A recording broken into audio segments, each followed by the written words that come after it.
Boa tarde, meus irmãos. Boa tarde. Uma alegria estar aqui louvando ao Senhor junto com vocês. Uma alegria também quando a gente conhece aqueles que estão nos visitando.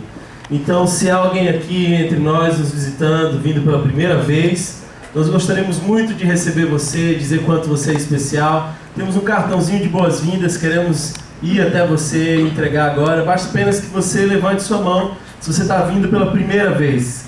Pode levantar, maravilha, coisa boa. Nossa equipe vai até você aí. Persevera, continua com a mão levantada. Nossa equipe vai chegar até você. Queremos que você saiba da nossa alegria de tê-los conosco.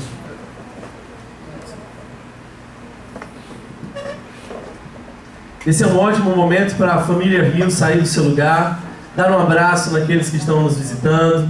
Em nome de nossa igreja, receba-os agora com muita alegria. Rio, família Rio, saia do seu lugar, não fiquem tímidos. Nós sonhamos em ser uma igreja acolhedora, ainda não somos como devíamos ser.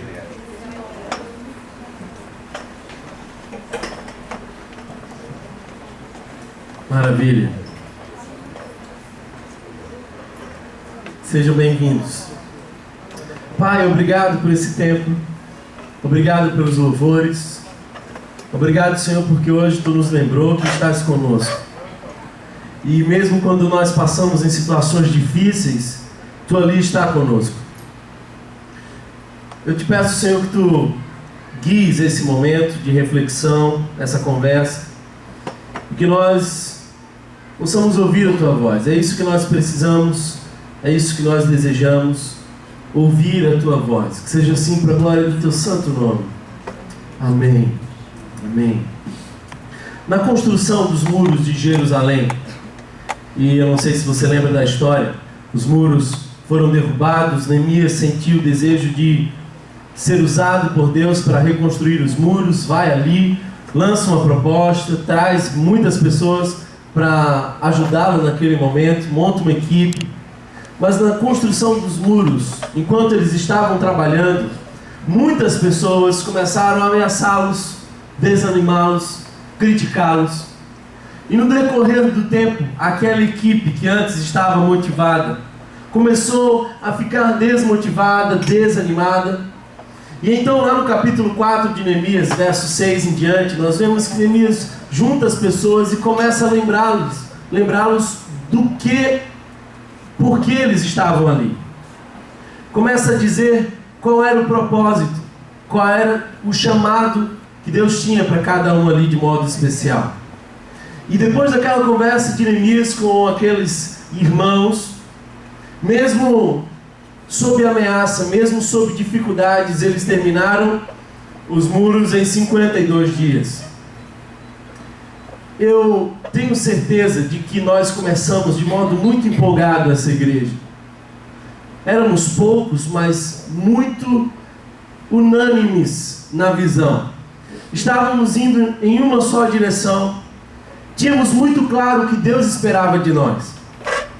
Mas é comum que com o decorrer do tempo, com o passar de tantas atividades, de tantas conquistas, aliás, uma das coisas que mais nos tira da visão, do propósito, são as conquistas. É possível que nós tenhamos esquecido o que Deus nos chamou para ser. De modo que a minha proposta esse mês é conversarmos sobre o que Deus nos chamou para ser. O sonho que Ele plantou em nosso coração, o que Ele espera de nós como Igreja Rio. E se você está vindo pela primeira vez aqui, deixe-me dizer, você é um privilegiado, porque todas as suas perguntas sobre quem nós somos, no que acreditamos, para onde estamos indo, todas elas serão respondidas. Bill Hybels, pastor da Willow Creek, uma das grandes igrejas e bem influente nos Estados Unidos, tem uma curta e verdadeira expressão sobre a visão. Ele diz: a visão vaza. É possível que a gente comece todos numa mesma visão, empolgados, e aquilo vai aos poucos saindo de nós. A minha oração é para que o Senhor Deus possa colocar mais uma vez a visão em nosso coração. Não é difícil lembrar do começo de tudo. Acho até que o começo de tudo foi antes do início da igreja. Um dia eu fui pregar numa igreja, congresso de jovens, tinha ali 700 jovens mais ou menos, uma igreja linda, não havia lugar para sentar, e eu fiquei impressionado com aquele momento, o coração ficou animado. Sentei na primeira cadeira. A Igreja Batista gosta de batistério, tem um lance de identidade, e eu acho que eles têm uma estratégia muito interessante. Eles fazem um batistério bem bonito, uma paisagem bonita, um desenho, porque eu acho que quando o pastor não está pregando legal, pelo menos você tem uma paisagem de fundo agradável. E eu fiquei olhando aquele batistério ali, pensando, poxa, que coisa linda, né? E eu já disse aqui, não é segredo para ninguém, embora reformado, embora minhas experiências teológicas e a minha convicção sejam bem conservadoras, todos aqui sabem que eu tenho um pezinho na ala pentecostal. Eu, por exemplo, acredito que Deus fala. E eu acredito que Ele ainda fala conosco hoje. Eu estava sentado naquela cadeira e eu ouvi a voz de Deus falando comigo de modo muito inesquecível, dizendo: eu quero um rio e não piscina. Eu não entendia muito bem como aquilo estava soando em meu coração, não sabia exatamente o que aquela palavra comunicava, mas ao decorrer daquela reunião eu fui entendendo que Deus estava ali sinalizando duas realidades ministeriais totalmente diferentes. E eu não fazia ideia de que Deus, na verdade, não estava falando para aquela igreja especificamente, mas para mim. E ali aconteceu parte do meu chamado, quando eu entendi que há duas realidades ministeriais bem diferentes e que Deus estava me chamando para viver como um rio de Deus. Por exemplo, a piscina é um lugar confortável, onde se vai aos finais de semana. A intenção é de entretenimento, dar uma relaxada, uma amenizada na tensão. O foco da piscina é estético, é a beleza que impressiona, é o espaço confortável, geralmente com amigos. Já o rio, nem sempre as águas dele são claras ou calmas, mas o que me chama a atenção é que sempre levam vida onde passam. Deixe-me dizer algo para vocês. Nós estamos sendo desafiados por Deus a ser uma igreja rio, uma igreja acima de tudo relevante. Todo rio é relevante onde ele está. Sabe, a piscina, quando nós olhamos, ela está definitivamente limitada por suas bordas. Não há surpresas na piscina, tudo acontece conforme programado. Mas o rio está em constante movimento, o rio nunca para. O rio sempre está em constante movimento e em uma firme direção. Por mais que dê curvas e curvas, por mais que se junte a outros rios, há uma direção clara: juntar-se ao mar. Nós temos uma direção muito clara: glorificar ao Senhor com a nossa vida. A piscina pede grande investimento em manutenção. Se tem alguém aqui que tem uma piscina em casa, pode testemunhar o que eu estou dizendo. É muito investimento em manutenção para pouca frequência. Aliás, o IBGE diz que os espaços religiosos são os espaços mais ociosos do Brasil, porque são megas estruturas que são usadas apenas aos domingos. Essa é a realidade ministerial de uma piscina. Já o rio não exige grandes demandas de manutenção, pelo contrário, ele é quem mantém tudo vivo e verde à sua volta. Água de piscina, por mais bela que seja, não produz vida. É belo, mas não gera vida. Porém, o rio vai encontrando, como um peregrino, os sedentos no caminho. Na piscina, os sujos não são bem-vindos. É preciso um ritual de purificação, a chuveirada. Porque a preocupação de quem está na piscina não é de limpar o sujo, mas de ter o cuidado para que a piscina não seja poluída. Já no rio, nenhum homem pode carregar em si mesmo o poder de contaminar um rio. Portanto, todo sujo é bem-vindo a se banhar nas águas do rio. O rio pode limpar um homem sujo, mas um homem sujo não pode sujar um rio. Deixe-me dizer para vocês, meus irmãos, toda piscina tem um dono. Toda piscina tem aquele que faz funcionar perfeitamente, que vai mantendo aquela estrutura. Piscina não é território para todos. Alguns seletos usuários têm acesso à piscina. Mas o rio pode ter nome, mas não tem dono. É um espaço onde todos são bem-vindos. É um espaço de todos. Quando eu vejo Jesus e seu ministério, eu percebo que Jesus se movia numa espiritualidade livre. Eu percebo Jesus no seu ministério dinâmico, de rua em rua, cidade em cidade. Boa parte da vida do mestre foi inclusive outdoors, fora dos portões.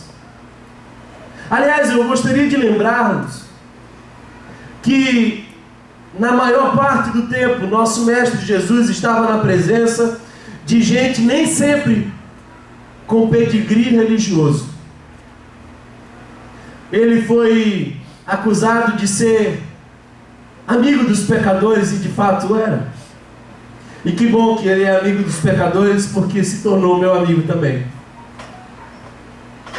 Logo, os discípulos de Jesus são aqueles que carregam o DNA do mestre. Deixe-me dizer uma coisa, acabamos de falar sobre a membresia da nossa igreja. E embora nós não sejamos apenas uma instituição, nós temos uma instituição. E a coisa mais fácil do mundo é se tornar membro da nossa igreja. Aliás, é muito menos burocrático do que em outros locais. Mas você não pode jamais confundir a membresia da nossa igreja com os discípulos de Jesus. Tem muita gente que não é membro da nossa igreja e é discípulo. Tem muita gente que é membro da nossa igreja e não é discípulo. Sabe por quê? Porque você pode ser o frequentador oficial do clubinho, ter uma carteirinha, ter acesso livre, pagar a sua mensalidade, mas não ser discípulo de Jesus. Ser discípulo de Jesus implica que você precisa também estar em movimento. É preciso carregar o DNA do mestre. É preciso viver a espiritualidade também para fora daqui. Se a sua vida espiritual de alguma forma está delimitada pelos nossos encontros dominicais, deixe-me falar uma coisa para você: você ainda não é discípulo do mestre. Aliás, quando foram identificar os discípulos, pareceram a eles melhor chamar de os do caminho. Os discípulos estavam tanto em movimento, os discípulos viviam o evangelho de modo tão intenso para fora das quatro paredes, que os chamaram de os do caminho. E lá em Atos capítulo 9, verso 2, nós vemos, por exemplo, o texto nos diz: caso achasse alguns que eram do caminho, assim como homens e mulheres, os levasse preso para Jerusalém. Os do caminho. Não é diferente em Atos capítulo 22, verso 4, quando mais uma vez os discípulos são nomeados como os do caminho, perseguir os seguidores deste caminho até a morte. Sabe, há uma forte tendência em cada um de nós de nos mantermos confortáveis nesses espaços religiosos, mas Deus não nos fez para isso. Permita dizer que nós temos essa espiritualidade encaixotada, mas isso não tem a ver com Deus. Aliás, aqueles que têm poesia para isso, me perdoem o uso da palavra, mas Deus é claustrofóbico.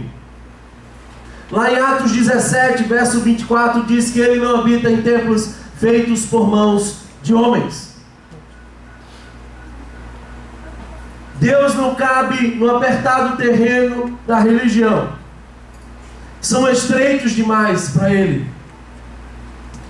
Lá em Hebreus capítulo 13, verso 22, nós vemos um texto interessante que diz: assim Jesus também sofreu fora das portas da cidade, para santificar o povo por meio do seu próprio sangue. Portanto, olha a proposta: saiamos até Ele fora do acampamento, suportando a desonra que Ele suportou.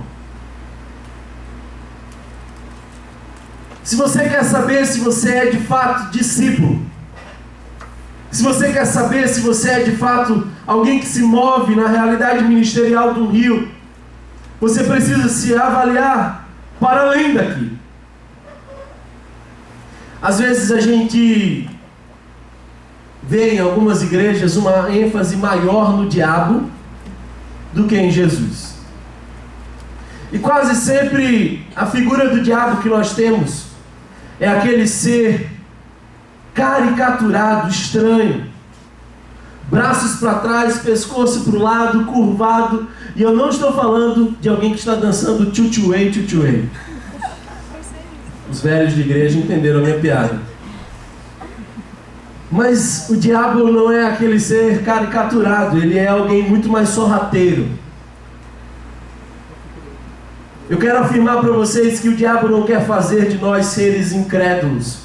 Ele não está interessado em nos tornar seres ignorantes acerca da palavra. O diabo quer fazer de nós seres religiosos, presos entre quatro paredes e cheios da certeza de que estamos fazendo o suficiente. Essa é a grande estratégia contra a igreja do Senhor. Nos manter cegos acerca de nossa inércia. Quando nós vemos na Bíblia o início de tudo, lá no Gênesis, vemos que Deus criou um jardim. E no meio daquele jardim, nascia lá no capítulo 2, há esse relato de que nascia um rio. E esse rio se dividia em 4. E ia para os 4 cantos do mundo. Lá em Apocalipse capítulo 22, o último capítulo da Bíblia, nós vemos que quando todas as coisas são restauradas, redimidas, e se instala a nova cidade, a cidade santa, a nova Jerusalém, no meio da rua principal da cidade passava um rio. E se nós lermos entre Gênesis e Apocalipse, nós vamos ver inúmeras referências desse rio, que flui do trono de Deus. Por exemplo, Ezequiel é chamado a mergulhar e entrar mais e mais fundo nesse rio que saía do trono da graça. Jesus está conversando com uma pessoa sedenta, e a expressão que ele usa é: aquele que crer em mim, rios de águas vivas fluirão do seu interior. Sabe, meus amados irmãos, nós entendemos e fazíamos reuniões e orávamos pedindo a Deus, quando Ele nos chamou para plantar essa igreja, que Ele nos desse uma visão clara. E Ele nos deu. E o nosso pedido de oração mudou. E agora nós fazemos reuniões, oramos, choramos. E há 2 semanas atrás fizemos isso no conselho.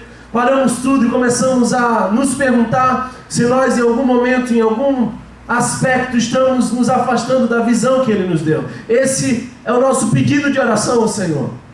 Já que Ele nos deu uma visão, que nós possamos nos manter firmes nela. Que a gente não se distraia com o crescimento da igreja, porque isso pouco significa. Que a gente não se distraia com os nossos sucessos aparentes, ou com tantas oportunidades que se tem por aí. Que possamos ser de fato uma igreja relevante. Uma igreja que prega o Evangelho de modo integral. Uma igreja que se relaciona como família, de modo orgânico. Eu queria que você lesse comigo um texto das Escrituras, lá em Mateus capítulo 5, verso 13.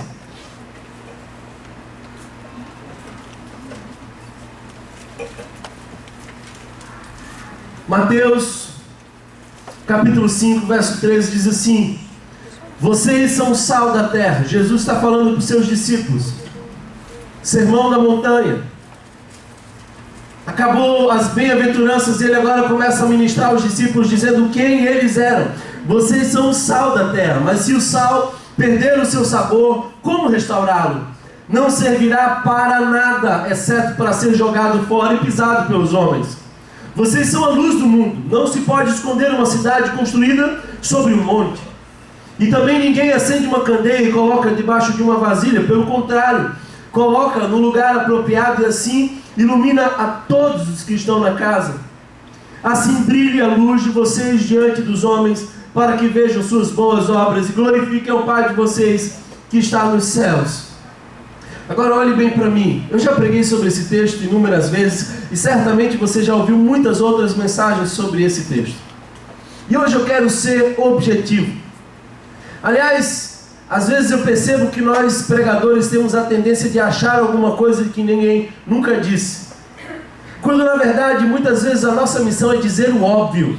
Todas as vezes que você entra no avião, a aeromoça vai lá e diz a mesma coisa, porque aquele óbvio precisa ficar muito claro no dia da necessidade. Hoje eu vou dizer o óbvio. Há muitas funções para o sal, há muitas funções para a luz. Mas deixe-me dizer para você, talvez o interesse de Jesus em citar esses dois elementos é para destacar a relevância deles. Eu até hoje não soube de nenhuma cultura que desprezou o uso do sal ou da luz. Agora prestem bem atenção, o texto nos diz que é possível que o sal deixe de salgar. E é possível que a luz possa ser escondida. De alguma forma, Jesus traz dois elementos que apontam para a relevância. E o que eu acho belo é que esses são elementos cujo poder qualitativo supera o poder quantitativo. Jesus escolhe 12 homens e com eles impacta o mundo. Nós não precisamos ser muito. Nós só precisamos estar completamente comprometidos. Fato é que é possível que a gente deixe de ser relevante. O que Jesus está dizendo é que os discípulos dele são relevantes no mundo. São extremamente relevantes onde estão. Deixe-me fazer uma pergunta: se todas as igrejas evangélicas repentinamente fossem fechadas, que falta fariam para os seus bairros? Se essa igreja fechasse as portas, com exceção dos membros dessa igreja, para quem mais faria falta? Deixe-me responder para você. Se essa igreja fechasse as portas, algumas pessoas que nunca vieram aqui lamentariam profundamente. E é assim que tem que ser. A igreja precisa ser relevante onde ela está. A igreja precisa ser relevante no seu contexto. Aliás, relevância está sempre relacionada com a transformação da realidade na qual ela está inserida. Nós precisamos ser agentes de transformação. Lá em Ezequiel capítulo 47, verso 9, diz assim: de modo que onde o rio fluir, tudo viverá. O rio, assim como o sal, assim como a luz, também é um elemento de transformação. Também é um elemento que aponta para a relevância. Nós estabelecemos a nossa visão. E a visão da nossa igreja consiste da seguinte frase: viver o Evangelho e compartilhá-lo de maneira integral e contextualizada, inspirando pessoas a amarem a Deus e ao próximo, transformando o Recife e o mundo. Mas eu queria que nós olhássemos mais uma vez para essa frase, para que a gente possa entender exatamente o que ela quer dizer. Nossa visão começa da seguinte forma: viver o Evangelho e compartilhá-lo. Sabe por quê? Porque não adianta você viver o Evangelho e não compartilhá-lo. E não adianta você compartilhar o Evangelho e não vivê-lo. As nossas palavras precisam estar coerentes com as nossas ações. O texto segue dizendo de que nós precisamos compartilhar o Evangelho de maneira integral e contextualizada. Quando nós falamos sobre contextualização, nós estamos falando sobre a forma. Quando nós falamos sobre integralidade, nós estamos falando sobre o conteúdo. O que nós queremos dizer aqui é de que a forma e o conteúdo importam. Nós estamos mudando o tempo inteiro. Aliás, os pesquisadores dizem que já mudamos na nossa geração, em 20, 30 anos, muito mais do que transformações enormes que aconteceram ao longo de décadas e séculos. Preste bem atenção numa coisa. Imagina que Santos Dumont vai visitar os aeroportos de hoje. Ele certamente ficaria impressionado com tudo que aconteceu e todas as transformações. Ele ia ficar pasmo com tanta tecnologia, com tanto avanço. Agora imagina que Calvino viesse visitar algumas igrejas hoje. Ele ia olhar e dizer: deixaram tudo como eu pensei. Escuta bem, ficou tudo exatamente como era 1000 anos atrás. A forma é mutável, o conteúdo jamais. Nós não abrimos mão do Evangelho, não abriremos mão de pregar o Evangelho, de falar da cruz, de falar de renúncia, de falar da salvação. Jesus está acima de todo nome, Ele é o pastor dessa igreja. Amém.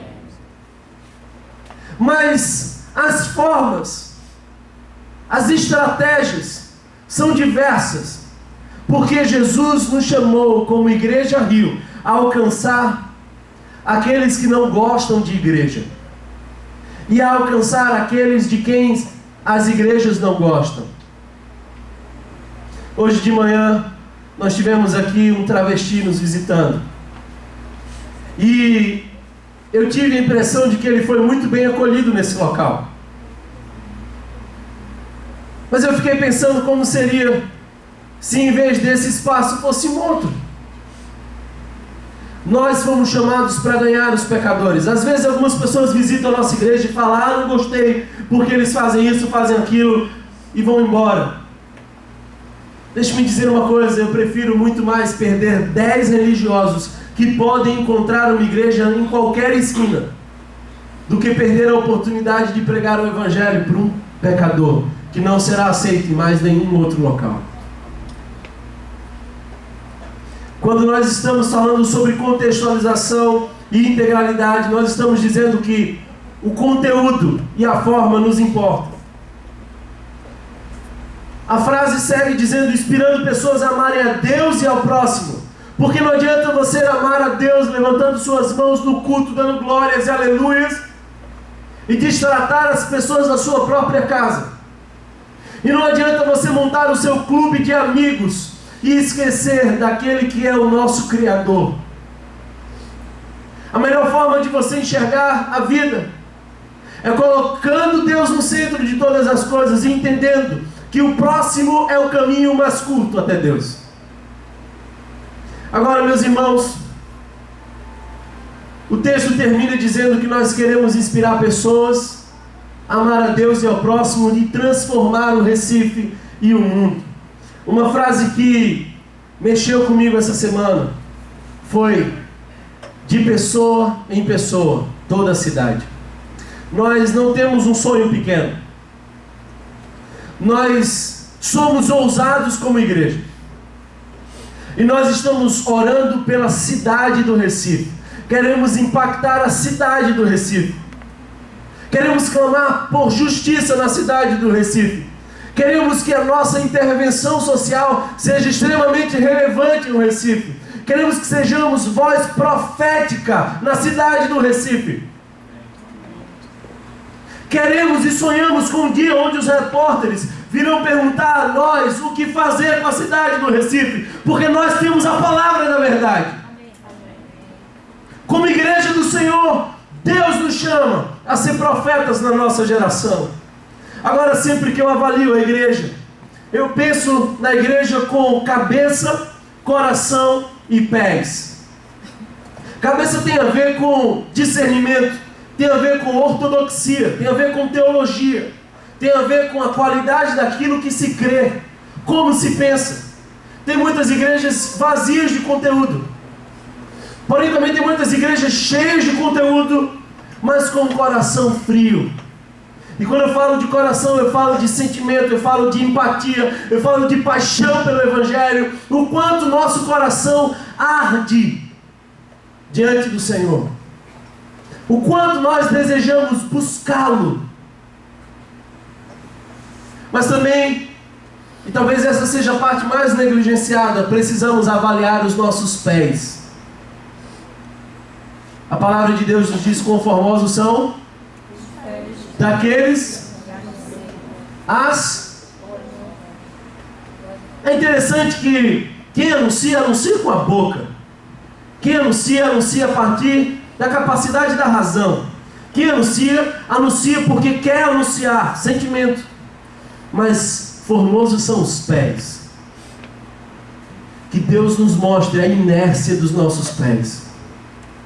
Que Deus abra os nossos olhos espirituais para que os nossos pés se convertam. Que sejamos uma igreja de pés formosos. Sabe, meus amados irmãos, precisamos ter o equilíbrio entre a mente, o coração e os pés. E esse é o pedido de oração que toda a nossa igreja tem. Mas deixe-me dizer uma coisa: você precisa experimentar colocar o seu pé no caminho e encontrar o pobre e o necessitado. Ontem nós saímos aqui para entregar alguns mantimentos, e as primeiras famílias que nós encontramos, vimos que havia ali uma criança desabrigada, morando no chão frio de uma quadra vazia. E essa criança tinha 1 mês de vida. E eu lembrei que entre as muitas doações havia um berço. E você não tem ideia do quanto aquelas pessoas choravam e alegravam-se em Deus por ter recebido um presente como aquele, mesmo em meio à desgraça. Que os nossos pés encontrem o caminho do serviço. Deus não fez vocês para ficarem sentados e satisfeitos nessa cadeira. Movam-se, ponham os pés de vocês na lama, sirvam. Durante esses 2 anos eu tenho escutado muitos comentários sobre a igreja, mitos, e eu queria desfazê-los aqui. Vocês estão percebendo que eu estou numa conversa com a família Rio, e há muitos mitos. O primeiro deles, que eu ouço demais, é que nós não somos sérios porque o nosso nome é estranho. E é de fato, num contexto evangelical como o nosso, o nome da gente é meio estranho, não é? Já perguntaram para você qual é o seu nome, qual é o nome da sua igreja? Você fala, então, já aconteceu? Um dia um cara chegou aqui para mim e falou assim: olha, minha namorada é da Ucrânia, e ela veio visitar a gente, veio aqui na igreja, achou muito estranho o nome, e ela veio perguntar se essa igreja era séria e tal. E aí me veio na cabeça perguntar qual era o nome da igreja dela lá. Aí ela falou assim: a minha igreja lá é a igreja ortodoxa. Ele foi para o Google tem todas as informações que a gente precisa, colocou lá a palavra ortodoxa e percebeu que a palavra ortodoxa é a junção de 2 palavras. Doxa, que vem de doxologia, que pode significar glória, mas frequentemente significa doutrina. E orto, essa palavra a gente importou no nosso dia a dia, que é correto. Agora imagina você encontrando uma pessoa na esquina, ela pergunta qual o nome da sua igreja, e você fala: Igreja da Doutrina Correta. Com muito carinho eu falo isso. Não é nenhum desrespeito, aliás, eu amo a igreja que me gerou. O ventre que me gerou teologicamente foi a igreja presbiteriana. Não sei se eles me amam como eu os amo, mas o fato é que quando eu ia me apresentar em algum lugar, as pessoas falavam: você é da presbiteriana, presbiteriana. Eu falo: não, na verdade não. o nosso nome não significa nada desassociado da nossa história. Mas sabe, o nosso nome é um privilégio de lembrarmos constantemente para aquilo que nós somos chamados. Sabe uma outra coisa que eu ouço muito por aí, que nós não somos sérios, porque nós tocamos música do mundo. Primeiro eu queria saber qual é a música que não é do mundo. Se você já ouviu alguma música de Marte, por favor me fale, porque eu nunca ouvi música de Marte. Todas as músicas são do mundo. E eu não faço distinção entre música cristã e música secular. Eu faço distinção entre música boa e música ruim. Tem muito gospel aí que tem menos evangelho do que algumas canções que não são cantadas por autores cristãos. Agora deixe-me dizer uma coisa para vocês nessa conversa. Entenda que Deus nos chamou para alcançar aqueles de quem a igreja não gosta e aqueles que não gostam da igreja. Imagina que um dia você traz um amigo seu que não suporta a igreja, ele senta nessa cadeira e ele ouve a canção que ele gosta, que toca no rádio, e que fala de amor, que fala de fé, que fala sobre os dias melhores que virão, que fala sobre saber viver. Há muitas canções lá fora que nos lembram princípios que vêm do trono da graça. A teologia reformada diz que toda verdade é de Deus, ainda que seja pronunciada pela boca do diabo. Porque o diabo não é pai da verdade, nunca. Ele é pai da mentira. Portanto, todo conteúdo bom, toda boa dádiva provém do Pai das luzes, onde não há sombra de variação. Agora, por favor, entenda que Deus nos dá estratégias para alcançar outras pessoas. E se você não compreende, não tem problema. Leva um tempo para a gente se acostumar com essas loucuras. Dizem por aí que nós não somos confiáveis porque nós não temos uma denominação, não estamos institucionalmente ligados a nenhuma denominação. Mas quem disse a você que Deus o está? Quem disse que Deus está ligado a alguma denominação? A denominação tal me contrataram, eu faço lá uma frequência dominical. Ali eu vou, vez por outra, porque eles são, afinal de contas, a denominação tal. Qual era a denominação de Jesus? Aliás, eu acredito que o futuro das configurações cristãs na modernidade são cada vez menos institucionais. Dizem por aí que nós não precisamos de dinheiro, porque não lemos Malaquias 3. Olha só como o povo sabe, é igual o João 3,16. Dá até para citar de cor, né? Ah, não, eles não leem, então eles não precisam. Na verdade, sabe de uma coisa? Muitas igrejas suscitam, e eu não quero nos comparar a outras igrejas, mas eu estou tentando explicar o que Deus nos chamou para ser. E é isso que eu quero fazer durante todo o mês, que a nossa igreja entenda para que nós somos chamados. Muitas pessoas suscitam regras do Antigo Testamento, porque não conseguem educar. Educar, conscientizar leva muito tempo. Mas quando a gente estabelece uma regra e ele impõe normas, isso é instantâneo. Mas Deus nos chamou para ensinar. E eu sonho que um dia a gente não mais tenha que estancar projetos sociais que nós estamos querendo fazer, porque não temos recursos. Aliás, ontem, uma pessoa do financeiro chegou para mim e falou assim: Thomas, nós não podemos comprar nada esse mês, nem organizar nada. Nossa igreja está cheia de pingueira por tudo que é lado.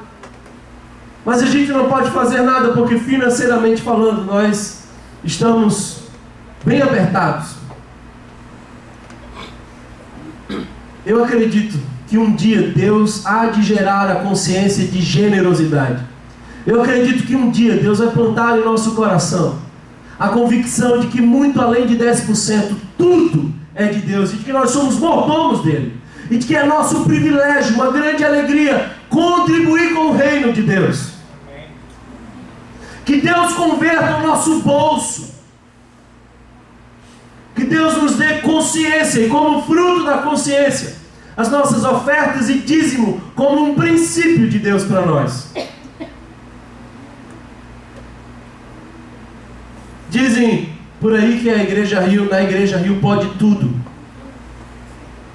Na Igreja Rio está liberado, pode tudo, é uma igreja moderna, tem luzes para um lado, para o outro. Pastor jovem, você está liberado, pode, está tranquilo. Nós não negociamos com o pecado. Mas não confunda. Não abrimos mão da nossa santidade. Não negociamos com o pecado, mas abraçamos o pecador. E nós entendemos que às vezes Deus instala em nós processos de santificação que por vezes levam mais tempo do que gostaríamos. Portanto, nós não vamos gastar a nossa energia para medir a saia de ninguém. Não vamos baixar normas para dizer para as pessoas não vão para aquele lugar nem para aquele outro. Não vamos gastar a nossa energia no Facebook fiscalizando a espiritualidade alheia. Nós vamos nos dedicar a pregar o Evangelho. E pregar o Evangelho. E nós veremos o fruto de nossa pregação, ainda que leve um tempo. O que há de vir virá. Está ali sentado no último banco, aquele que fez o nosso almoço de hoje. Aleluia. Bênção. Mas eu cansei de ver aquele cara vestido de mulher com uma maquiagem na cara, sentado na nossa mesa, no nosso jantar. Eu nunca disse para ele tirar a maquiagem, nunca disse para ele tirar aquele vestido, mas eu sempre disse para ele que Jesus o amava e que nós amávamos a ele por conta de Cristo também. E lavamos os pés, e abraçamos, e visitamos inúmeras vezes. E para a honra e glória do Senhor, nós podemos olhar para alguém transformado, cheio de Deus, com as suas lutas, como eu tenho, mas alguém que disse: eu entendi o amor do Senhor Jesus, e o amor do Senhor Jesus transforma e gera consciência. Como é bom servir com você, meu mano Will. Como me alegra o coração de vê-lo servindo como membro dessa igreja. E acima de tudo, como membro do corpo de Cristo. Nós não temos medo de sermos contaminados com os pecadores. Pelo contrário, estamos orando para que eles venham. Um dia tinha um cara tocando, um cara que tocava teclado, visitando aí a nossa igreja. No final, cheguei para ele, disse: o que é que você faz? Ele falou assim: não, eu toco teclado. Naquela época a gente estava sem tecladista. Olhei para ele e falei assim: tá bom, tudo certo, 7h30, sexta-feira que vem, beleza? Ele olhou para mim assim, meio esquisito, e falou assim: não, é porque você não entendeu, pastor, eu não sou crente não, nem gosto desse negócio de igreja. Ele falou assim: é dois com ele, com uma cajadada só, que bênção! Sexta-feira, 7h30, Deus abençoe, a gente se vê lá. Ele ficou meio estatalado, mas veio, tocou com a gente um dia. Encontrei com ele, falei assim: toca de novo com a gente. Tocou de novo com a gente outro dia. Um dia eu recebo uma mensagem dizendo: eu preciso de um gabinete pastoral. Eu quero saber como é que vive um músico cristão. Estou interessado em saber como faz. Outro dia eu recebo uma ligação da namorada dele dizendo assim: você não tem noção da alegria que eu estou sentindo, porque para a honra e glória do Senhor, aquele que não gostava de igreja confessou o Senhor Jesus como Senhor e Salvador da sua vida. E hoje à tarde eu falei com ele dizendo: você é uma alegria para nós. E ele falou: Thomas, pode compartilhar a minha história, porque Deus me salvou quando eu nem esperava. Sabe, meus amados irmãos, se nós queremos ser uma igreja relevante, nós precisamos ser apaixonados pelo Evangelho. Se não prega o Evangelho, não é igreja. Se não fala da cruz, se não fala da graça, não é igreja. Para ser igreja e para ser relevante, tem que falar de Cristo Jesus. A da bênção, do poder, da renovação, do não sei do que. Cristo é o centro e é o nome sobre todo nome. Nós precisamos nos apaixonar pela mensagem do Evangelho. Anunciar Cristo. Paulo está no Areópago. E ali haviam muitos ídolos. E ele usa os poetas atenienses como um gancho de conexão cultural para chegar até aquele povo. Mas no final de tudo ele diz: olha, eu vi que vocês têm um Deus que vocês não conhecem, chamado o altar ao Deus desconhecido. Esse que vocês não conhecem é o que eu quero apresentar, Jesus de Nazaré. É assim que a gente precisa fazer com a cidade do Recife. A gente faz um rio cultural aqui, a gente faz uma palestra por lá, a gente chama para uma coisa, chama para outra, mas tudo tem que combinar no nome de Jesus. Segunda coisa que nós precisamos para ser uma igreja relevante: tenha a agenda do Espírito. Eu oro para que o Espírito de Deus nos direcione. Quando eu vejo grandes homens como Paulo, e talvez alguém que poucos aqui conhecem, Filipe, mas eu vejo que as movimentações do diácono Filipe eram sempre direcionadas pelo Espírito Santo. O Espírito Santo dizia: vai para lá, vem para cá, vai para lá. Sabe de uma coisa? Nós precisamos ter a agenda do Espírito. Precisamos ser guiados por Deus. Precisamos de intimidade. Precisamos de uma igreja que ora. Precisamos de uma igreja que se interessa por se consagrar. Uma igreja que está disposta a jejuar e buscar o Senhor, chorar aos pés dele, ser cheia do Espírito. Não se faz igreja relevante vazios do Espírito. Se você quer ser uma igreja relevante, você precisa estar em movimento intencional, sair do conforto. Nós temos uma tendência absurda ao conforto. Mas foi porque Moisés saiu do conforto que o povo hebreu parou de sofrer. Foi porque Neemias saiu do seu conforto que os muros de Jerusalém foram erguidos novamente. Foi porque Davi se meteu num problema que não era dele que o povo de Israel teve vitória. E sabe o que eu quero dizer para você hoje? Deus está chamando você para estar em movimento, com os seus pés no serviço, glorificando a Ele. O teu lugar não é sentado numa cadeira apenas. O teu lugar é proclamando as verdades do Evangelho. Uma das histórias que eu mais gosto, lá no livro de Atos, é a história de Dorcas. Uma senhora costureira que decidiu vestir os necessitados. Um dia ela morre e as pessoas dizem: por favor, faz alguma coisa, traz ela de volta.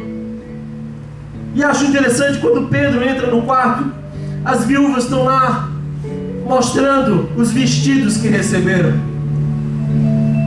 Eu não tenho medo de morrer cedo.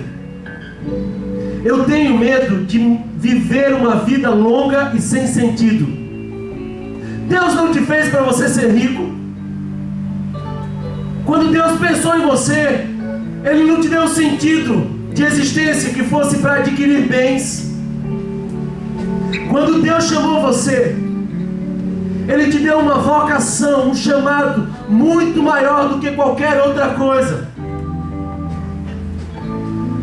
Qual é o propósito da sua vida? Que seja glorificar ao Senhor enquanto você faz tudo na sua vida.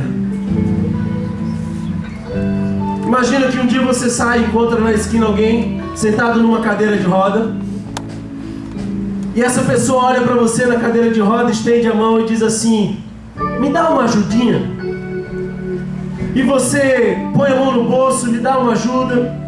E quando você atravessa a rua, você vê essa pessoa levantando-se da cadeira de roda, dobrando a cadeira de roda, colocando no seu carro, entrando no seu carro e indo embora. O que você sentiria? Me digam, o que você sentiria? Pois você é essa pessoa, sentada nessa cadeira, pedindo uma ajudinha para Deus, quando na verdade você pode caminhar e servi-lo com ousadia, com intrepidez. Está na hora de você levantar dessa cadeira e servir ao Senhor. Para de ficar com o espírito de mendigo, pedindo a Deus uma ajudinha. Deus quer usar você.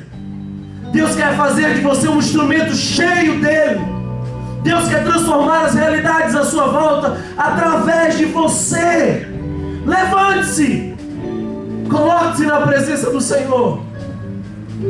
Esteja disposta hoje a colocar-se diante de Deus e dizer: usa-me, porque eu quero ser uma igreja relevante.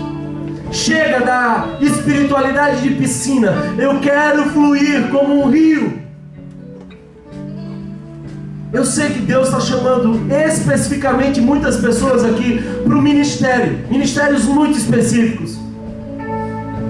Mas você está lutando, você está postergando. Deixa-me dizer uma coisa: Deus está falando com você hoje, resgatando o seu chamado, te colocando em movimento. E de nada vale você ter uma cabeça muito boa de teologia e um coração até quebrantado, se os teus pés não estiverem no caminho. Nós somos discípulos do caminho. Feche os seus olhos, deixe-me orar por você.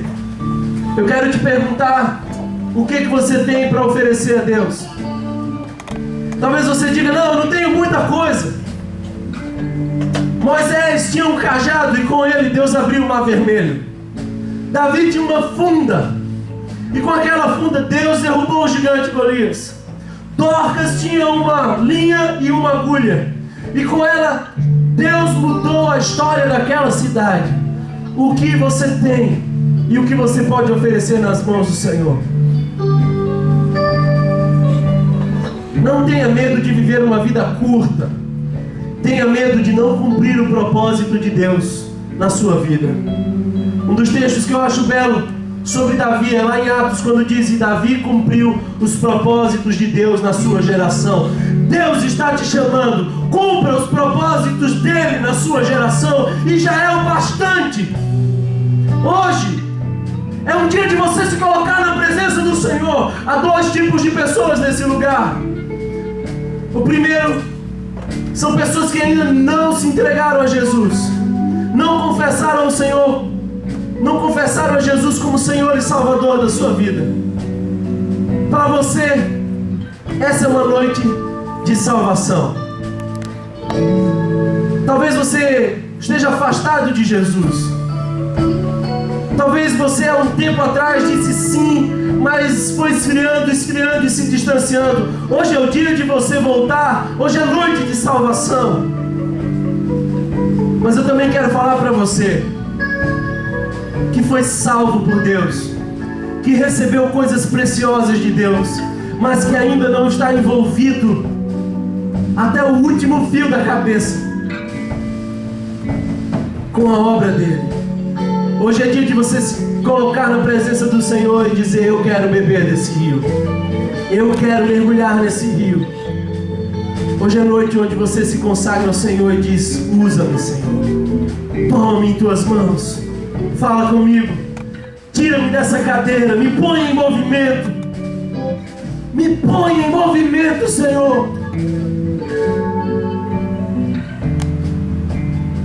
Se você está voltando para o Senhor Jesus, ou aceitando o Senhor Jesus como Salvador da sua vida, tomando uma decisão por Cristo hoje, se hoje Deus vai escrever o seu nome no livro da vida, o que já o fez desde antes da fundação do mundo, na sua soberania.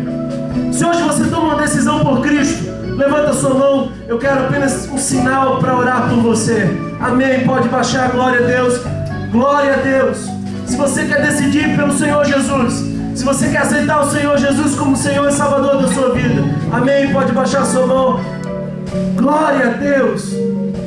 Hoje é noite de salvação. Se você deseja voltar para Jesus, você está afastado e hoje você ouviu a voz de Deus te chamando, levanta a sua mão para que eu possa orar por você. Levanta a sua mão. Amém, glória a Deus, aleluia, glória a Deus. Eu quero orar para que você erga-se em serviço ao Senhor e seja a igreja relevante que Deus espera que você seja, em qualquer lugar, em qualquer lugar, não preso a vínculos denominacionais, não preso àquilo que você tem como tradição. Jesus está te chamando para o caminho. Obrigado, Senhor, porque Tua graça nos basta e o Teu poder se aperfeiçoa em nossa fraqueza. Queremos orar nesse momento e Te pedir, Pai, por aqueles que estão se entregando a Ti. Queremos Te pedir, Senhor, que Tu escreva o nome deles no livro da vida. Essa é uma noite de salvação. Tu sonhou com este momento, Deus. Que seja um tempo de resgate. Pai querido, também quero, Senhor, pedir por aqueles que estão se dedicando ao serviço. Homens e mulheres que têm talentos, que têm dons, mas que estão sentados numa cadeira te pedindo uma ajudinha. E que hoje Tu, pela mão, nos colocará em pé e em serviço, para a honra e glória do Seu nome. Nós não precisamos de uma igreja grande, precisamos de uma igreja comprometida. Faz de nós, Senhor, uma igreja comprometida, uma igreja que sonha os sonhos de Deus e que vive em amor e em movimento. Te entregamos tudo o que temos e tudo o que somos. Usa-nos para a Tua honra e glória, Senhor. Que seja assim. Que seja assim, Pai. Queremos beber desse rio. Queremos beber desse rio, Senhor. Quero beber do Teu rio, Senhor. Sacia minha sede, lava o meu interior. Eu quero fluir em Tuas águas. Eu quero beber da Tua fonte, fonte de águas vivas. Fica de pé, cante essa canção mais uma vez. Tu és a fonte, Senhor. Diga assim: existe um rio. Existe um rio, Senhor, que flui do Teu grande amor.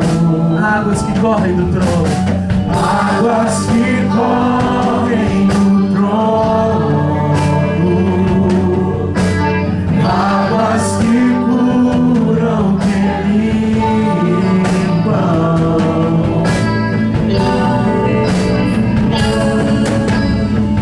Por onde o rio passar, tudo vai transformar. Pois leva a vida do próprio Deus. Esse rio está neste lugar. Diga: quero beber. Quero beber do Teu rio, Senhor. Sacia minha sede, lava o meu interior. Eu quero fluir em Tuas águas. Quero beber. Eu quero beber da Tua fonte, fonte de águas vivas. O amor de Deus, o nosso eterno Pai. Tu és a fonte, Senhor. Que a graça revelada no Filho Jesus, que a comunhão e as consolações do Divino Espírito Santo estejam conosco, desde agora e para todos sempre. Amém. Deus abençoe vocês. Boa volta para casa. Nos vemos nessa próxima quarta-feira, às 19h30, numa grande festa de celebração de aniversário da nossa igreja. Deus abençoe você. Se você está usando o estacionamento, queria convidar você a sair um pouco mais rápido. Daqui a pouco a gente vai começar um outro culto.